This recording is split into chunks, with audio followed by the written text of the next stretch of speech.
people would argue that Iran or other countries that are feeling pressured from the United States in terms of regime change or manipulation of their particular region, that they would seek to acquire nuclear weapons to prevent these things from happening or from positioning themselves more strongly in the region. I think what we've seen with Iran is that they are willing to engage in negotiations with the international community. They don't want this to lead to a war or conflict.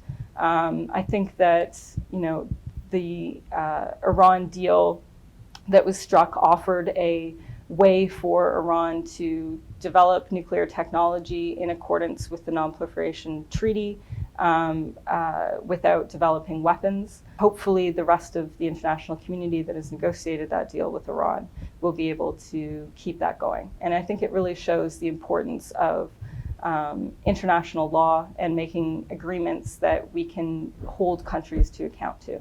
The Iran deal was extremely important for averting a war. What we saw under the Bush administration was an escalation of tensions and threats that all options were on the table, which includes the use of nuclear weapons to prevent the development of nuclear weapons, which seems like an absurd response.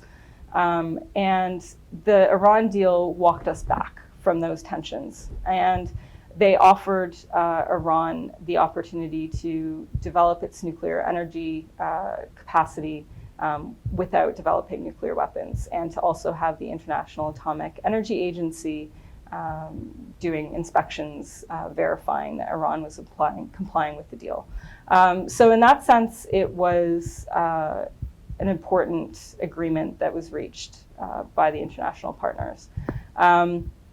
Its shortcomings, I suppose, are for those of us that would like to see the development of different technology other than nuclear energy to solve energy problems. That is certainly a sort of broader issue. When it comes to the deal and the regional politics, there were, of course, concerns that this gave more support to the current Iranian regime.